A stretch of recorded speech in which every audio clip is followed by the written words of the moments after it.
দেশ বাঁচাতে যে যুগান্তকারী সিদ্ধান্ত নিল সেনাবাহিনী, এই প্রসঙ্গটি নিয়ে আপনাদের সামনে এই মুহূর্তে কথা বলতে চাই। আপনারা একটু ডিপলি যারা খেয়াল করেন তারা খেয়াল করলেই বুঝতে পারবেন যে গত 15 মাসের যে ব্যর্থ বাংলাদেশ, সেই বাংলাদেশ এই নভেম্বরের প্রথম সপ্তাহ থেকেই নড়াচড়া শুরু হয়ে গেছে। আপনারা খেয়াল করেছেন যে সেনাবাহিনী সিভিল দায়িত্ব পালন করছে গত প্রায় 14 মাস যাবত, কিন্তু এরই মধ্যে সিদ্ধান্ত হয়েছে যে সেনাবাহিনী 50% উঠে যাচ্ছে, অলরেডি উঠে গেছে, ব্যারাকে ফিরে গেছে, 50%-এর বেশি গেছে। এটি কি নিশ্চয়ই আপনাদের কাছে একটু পরিবর্তনের আলামত মনে হয়? এবং কোন সময়? যে সময় আওয়ামী লীগ আরো কর্মসূচিতে মাঠে নামছে, ঠিক সেই সময় সেনাবাহিনী উঠে গেছে। আবার এরই মধ্যে গতকাল সেনাবাহিনী প্রধান জেনারেল ওয়াকারুজ্জামানের সাথে শীর্ষ জেনারেলদের একটি বৈঠক অনুষ্ঠিত হয়েছে এবং এই বৈঠকে খুব গুরুত্বপূর্ণ দুটি সিদ্ধান্ত হয়েছে যে আসন্ন জাতীয় সংসদ নির্বাচন বা যে নির্বাচনটি আসতে যাচ্ছে, সেই নির্বাচনে শীর্ষ জেনারেলদের মতামত যে সব দলের অংশগ্রহণে যদি একটি অবাধ, নিরপেক্ষ এবং সুষ্ঠু নির্বাচন না হয় তাহলে সেনাবাহিনী সেই নির্বাচনে সহযোগিতা করবে না। এখানে সব দলের অংশগ্রহণ বলতে সবচেয়ে বড় ফ্যাক্টর হয়ে দাঁড়িয়েছে আওয়ামী লীগ এবং জাতীয় পার্টি। নির্বাচন কমিশনে 52টি রাজনৈতিক দল নিবন্ধিত। এই সবাই যাতে অবাধ, নিরপেক্ষ এবং সুষ্ঠু নির্বাচন অংশগ্রহণ করতে পারে, সাধারণ মানুষ যাতে ভোট দিতে পারে, এই লক্ষ্যে শীর্ষ জেনারেলরা সিদ্ধান্ত নিয়েছেন যে সব দলের অংশগ্রহণে নির্বাচন হতে হবে।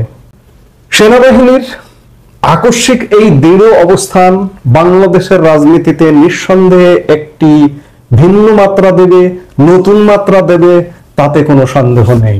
সূত্রের বরাত দিয়ে জানা যায় যে আলোচ্য যে ভার্চুয়াল বৈঠকটি অনুষ্ঠিত হয়েছে, এই বৈঠকটির মূল আলোচ্য বিষয় ছিল যে আগামী জাতীয় সংসদ নির্বাচন।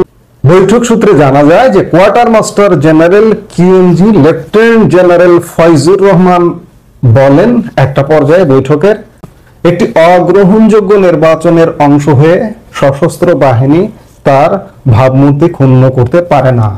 তিনি আরো উল্লেখ করেন, একটি অন্তর্ভুক্তিমূলক নির্বাচন ছাড়া আন্তর্জাতিক চাপ বাড়তে পারে এবং দেশের সংকট আরো ঘনীভূত হতে পারে। অর্থাৎ লেফটেন্যান্ট জেনারেল ফয়জুর রহমানের এই বক্তব্যের সূত্র ধরেই বুঝতেই পারছেন যে সেনাবাহিনীর উপরে ইতিমধ্যেই আন্তর্জাতিক চাপ আছে, আন্তর্জাতিক চাপ আসা শুরু হয়ে গেছে, যার দরুন সেনাবাহিনী চিন্তা করছে যে দেশে একটি অবাধ, নিরপেক্ষ, সুষ্ঠু এবং অন্তর্ভুক্তিমূলক নির্বাচন হতে হবে। এই বৈঠকে সেটি প্রকাশিত হয়েছে এবং বৈঠকে আরেকটি গুরুত্বপূর্ণ সিদ্ধান্ত হয় যে operation clean heart 2, operation clean heart এর আগে হয়েছিল, সেই স্টাইলেরই অপারেশন ক্লিন হার্ট বৈঠকে দেশের সার্বিক আইন শৃঙ্খলা পরিস্থিতির অবনতিতে গভীর উদ্বেগ প্রকাশ করা হয় এবং একই সাথে এটিও অনুভব করেন জেনারেলরা যে এর দায় সেনাবাহিনী এড়াতে পারে না, কারণ সেনাবাহিনী ম্যাজিস্ট্রেসি পাওয়ার নিয়ে গত 14 মাস যাবৎ মাঠে আছে। কিন্তু কাজের কাজ কি হয়েছে? এই যে আত্ম উপলব্ধি, এটি কিন্তু চমৎকার। আজকে যদি সেনাবাহিনী সত্যি আত্ম উপলব্ধি করে এবং আমাদের সূত্রের খবর যদি সঠিক হয়, বাংলাদেশের জন্য খুব শীঘ্রই ইতিবাচক পরিস্থিতি আসছে। Principal staff officer lieutenant general SM. Kamrul Hasan দেশে ক্রমবর্ধমান সন্ত্রাস, চাঁদাবাজি, জঙ্গিবাদ এবং 5 আগস্টের পর লুট হওয়া অস্ত্র উদ্ধারের জন্য অপারেশন ক্লিন হার্ট আদলে একটি সাঁড়াশি অভিযানের প্রস্তাব দেন এবং প্রস্তাবটি সর্বসম্মতিক্রমে গৃহীত হয়। অভিযানের বিষয়ে বৈঠকে একটি সুনির্দিষ্ট নির্দেশনা দেওয়া হয়েছে। এতে বলা হয় যে নির্দিষ্ট অভিযোগ বা ওয়ারেন্ট ছাড়া কোনো রাজনৈতিক দলের নেতাকর্মীকে আটক করা হবে না। তবে এর পাশাপাশি কঠোর হুঁশিয়ারি উচ্চারণ করে বলা হয়, সন্ত্রাসী, চাঁদাবাজ, বিশৃঙ্খলা সৃষ্টিকারী এবং রাষ্ট্রের নিরাপত্তা বিনষ্টকারী ব্যক্তি, সে যে দলেরই হোক না কেন, তাদের নির্মূলে কঠোরতম পদক্ষেপ নেওয়া হবে। অর্থাৎ এই যে এই মুহূর্তে যে জামাত তাণ্ডব চালাচ্ছে, বিএনপি তাণ্ডব চালাচ্ছে, এনসিপি পরিচয়ে তাণ্ডব চালাচ্ছে, এগুলো মনে হয় খুব শীঘ্রই অবসান হতে যাচ্ছে। যে সেনাবাহিনী যদি অপারেশন ক্লিন হার্ট 2টাতে নামে, তাহলে কেউ হয়তো রক্ষা পাবে না। এবং আরেকটি বিষয়, যে আওয়ামী লীগেরও ভয়ের কোনো কারণ নেই, যে ওয়ারেন্ট ছাড়া গ্রেফতার করা হবে না, এমন সিদ্ধান্ত হয়েছে। বৈঠকে সশস্ত্র বাহিনীর নিরপেক্ষতা বজায় রাখার সর্বোচ্চ গুরুত্ব আরোপ করা হয়।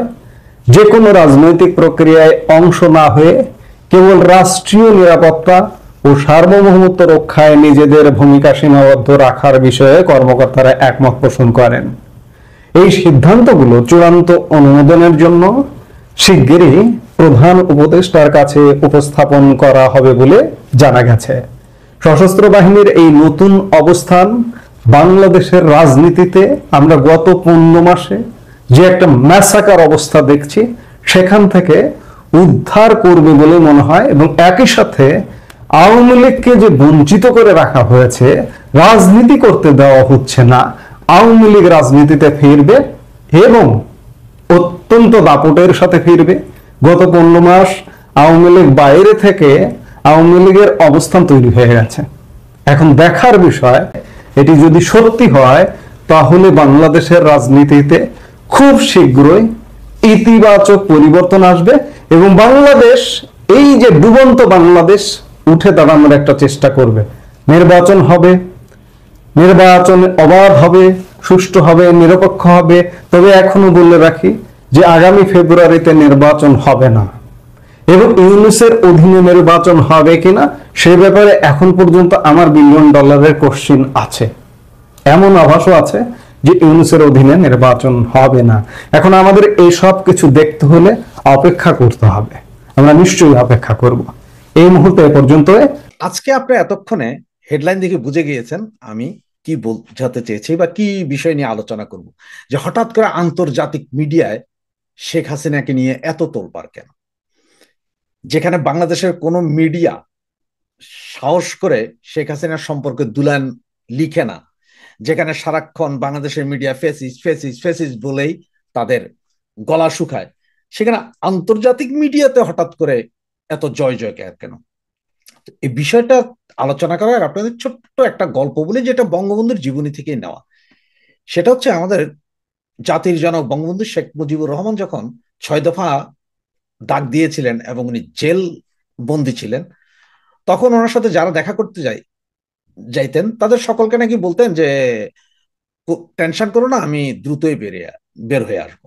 একথা বারবার বলতেন। এখন উনি যখন বেরিয়ে আসলেন তখন নাকি ওনাকে জিজ্ঞেস করছে সবাই মিলে যে আপনি কিভাবে এত কনফিডেন্ট হলেন যে আপনি বেরিয়ে আসবেন সবসময় বলতেন। তখন উনি হাসি দিয়ে বললেন, আমারে পড়ার জন্য ইত্তেফাক পত্রিকা দেওয়া হইতো, আর সেই ইত্তেফাক পত্রিকায় প্রথম প্রথম দেখা যাইতো যে আঙ্গুল পরিমাণ, একটা বুড়া আঙ্গুল পরিমাণ ছিদ্র। আস্তে আস্তে ছিদ্র বড় হইতে এমন পর্যায়ে গেছে অ্যাডভার্টাইজমেন্ট ছাড়া আর কোনো ছিদ্র নাই। তখনই আমি বুঝে গেলাম যে আমি এবার বেরোয় যাব। কারণ হচ্ছে প্রথম ছোট করে নিউজ হইতো আমার নিয়ে, সেগুলো ছিদ্র করে দিত, পরে এত বড় বড় নিউজ হওয়া শুরু করলো, পুরো পত্রিকায় কাইটা দিতে হইতো। সুতরাং আমিও বুঝে গেলাম যে ওগো সময় শেষ, আমি বেরিয়ে আসবো। ঠিক সেই অবস্থায় এখন বর্তমানে আমাদের জননেত্রী মাননীয় প্রধানমন্ত্রী শেখ হাসিনা। ওই যে আপনাদের বললাম যে শেখ হাসিনার বিষয়ে আপনি কোনো নিউজ করলে বা ফেসবুক পোস্ট করলো যেখানে আপনাকে মবের শিকার হতে হচ্ছে, পুলিশ ধরতেছে, কেন তোমরা শেখ হাসিনা এনে কথা কও, এই জন্যই আপনার ঢুকানো হচ্ছে, সেই সময় হঠাৎ করে তিনটা সংবাদ মিডিয়া, পৃথিবীর সবচেয়ে বিখ্যাত সংবাদ মিডিয়া রয়টার্স, এএফপি, ইন্ডিপেন্ডেন্সে একযোগে প্রচারিত হলো শেখ হাসিনার ভাষণ। শেখ হাসিনাকে যে প্রশ্ন করা হয়েছে তার উত্তর ফ্রন্ট পেজে ছাপা হলো বড় বড় করে। এটার পরে আমাদের বাংলাদেশের সকলের টনক নড়লো, ইন্ট্রিম গভর্নমেন্টের টনক লড়লো, ডাস্টবিন শফিক এবার রয়টার, এএফপি, ইন্ডিপেন্ডেন্সকে সাংবাদিকতা শিখাচ্ছিলেন। ঠিক সেই মুহূর্তে আরেক বোমবাস্টিং খবর, তা হচ্ছে পৃথিবীর আরেক বিখ্যাত ম্যাগাজিন দ্য উইকে আসছেন শেখ হাসিনা কাভার পেজ সহ ওনার ভাষণ, এবং ইন্ডিয়ার সবচেয়ে পুরনো ইংলিশ পত্রিকাতেও অলরেডি ওনার ভাষণটা ছাপা হয়েছে। এখন আপনারা যদি 2-4 দিন পরে যদি দেখেন যে ব্লুমবার্গের মতন পত্রিকাতেও ব্লুমবার্গের মতন মিডিয়াতেও ওনার ভাষণ প্রচারিত হয়, এতে অবাক হওয়ার কিছু নেই।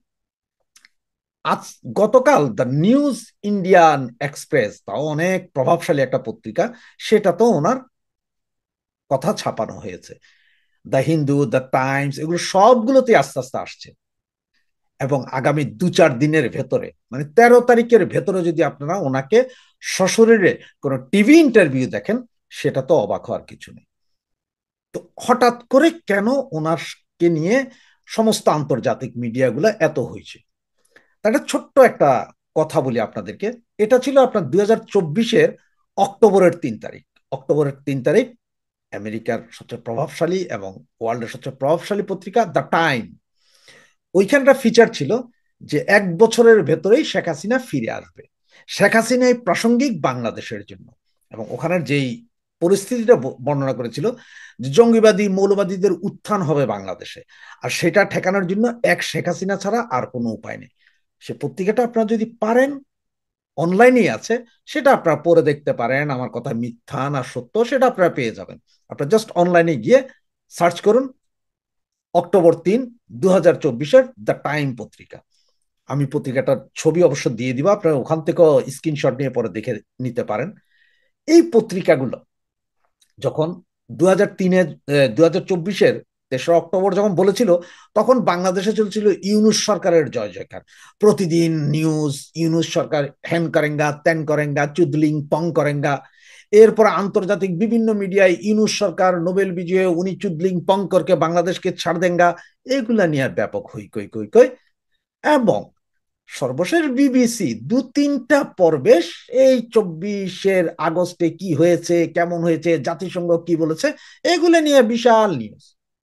হঠাৎ গত 1 মাস ধরে ওনাদের সবার ঘুম ভাঙা শুরু হয়ে গেছে। কখন? যখন ওনারা দেখলেন যে ডিপ স্টেট তো আর টাকা দেয় না, আমেরিকা তো মনে হয় পাশ সরে গেছে, যেই শুনলেন যে শি জিনপিং শেখ হাসিনার সাথে কথা বলছে, যেই শুনলেন যে আমেরিকান সোলজাররা নাকি বর্ডারের কাছাকাছি এসে গেছে, এই অবস্থায় ওনাদের টনক নড়া শুরু করলো। আর সবচেয়ে বেশি টনক লড়লো যখন বলা হলো যে শেখ হাসিনা আগামী কিছুদিনের ভিতরে 10টি দেশ সফর করবেন এবং রাশিয়া তাকে রাষ্ট্রীয় অতিথি হিসাবে আপ্যায়ন করার জন্য উদ্গ্রীব হয়ে বসে আছে, দাওয়াত দিয়েছে ওনাদের রাষ্ট্রীয় অতিথি হওয়ার জন্য। এইসব নিউজ যখন চাউর হওয়া শুরু করলো, তখন এই বিদেশি সাংবাদিকদের মাথা নড়ল। আর এর ভিতরে তো আবার বাংলাদেশের ডিপ স্টেট আমেরিকা এবং পাকিস্তান সহ আপনার টার্কির 17 জন সিনিয়র গোয়েন্দা সংস্থার লোক যখন ব্যাঘরে প্রাণ হারালেন, তখনই বুঝা গেলেন যে খেলা খতম হয়ে গেল। ইন্টারন্যাশনাল মিডিয়া এখন শেখ হাসিনাকে নিয়ে হই হই রই রই সেই আগের মতো শুরু করেছিলেন। যেসব পত্রিকা গত 15 বছরও শেখ হাসিনার সাথে ইন্টারভিউ নিতেন না, মানে নিতেন, কেউ কেউ হয়তো অল্প স্বল্প টাইম দিতেন, এইভাবে না। আর এখন ওনারা সবাই ক্যামেরা, মোবাইল, হাতে হারিকেন, কলম নিয়ে বসে আছেন, কখন শেখ হাসিনা একটা ওয়ার্ড বলবেন আর ওইটাকে ওনারা প্রচার করার জন্য।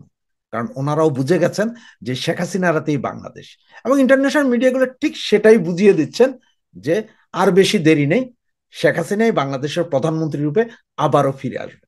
আর তাই আমি বলেছি হঠাৎ করে, আসলে এটা হঠাৎ নয়। গত 14 মাসের আমাদের জননেত্রী মাননীয় প্রধানমন্ত্রী শেখ হাসিনার অক্লান্ত পরিশ্রম আজকের এই পজিশনে আবার আওয়ামী লীগকে ইন্টারন্যাশনাল মিডিয়া, ইন্টারন্যাশনাল লবির কাছে আবার তুলে ধরতে পেরেছেন। কারণ যখনই আপনার জাতিসংঘ কি করেছে, আইসিটি কোড যেটা ক্যাঙ্গারু কোড এরা কি করছে, এগুলো যখন পরিপূর্ণভাবে বুঝিয়ে দিতে পেরেছেন, তখনই চলে এসেছে। আর এর জন্য অবশ্যই বাংলাদেশে মবের শিকার হয়ে মরেছেন, জেলখানায় আছেন, এরকম হাজারো নেতাকর্মীদের আর্তনাদ ইন্টারন্যাশনাল কানে সেটা ঢুকা শুরু করেছে। এবং আপনারা দেখেছেন যে 6টা মানবাধিকার সংগঠন এর আগে বিবৃতি দিয়েছিল, এবং আইএসআইটি বা সমত এরকম আরেকটা মানবাধিকার সংগঠন আমেরিকার, তারাও বলেছে যে শেখ হাসিনার বিকল্প নেই, বাংলাদেশে শেখ হাসিনার কোনো বিকল্প হবে না।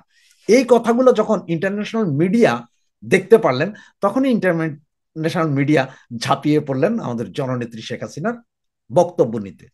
আর এখন আপনারা দেখতে পাবেন ইন্টারন্যাশনাল মিডিয়াতে এখন এই যে ইন্টারিম গভর্নমেন্ট এবং এই যে আপনার জঙ্গিগুলা কে কি করছে সেগুলার নিউজ আস্তে আস্তে সব ভেসে আসছে, এবং আগামী হয়তো 15 থেকে 1 মাসের ভেতরে, 15 দিন থেকে 1 মাসের ভেতরে মেসাকার অবস্থা হবে দেখেন বাংলাদেশের নিউজ মিডিয়াতে, যে সব নিউজে এই জঙ্গিদের উৎপাত সমস্ত কিছু আস্তে আস্তে লেখা শুরু হবে, এবং সেটা ইন্টারন্যাশনাল মিডিয়া দিয়েই শুরু হবে এবং শেষ হবে বাংলাদেশের মিডিয়া দিয়ে। এবং জননেত্রী শেখ হাসিনা বাংলাদেশে পৌঁছাবেন, আমরাও হাসবো, বাংলাদেশও হাসবে।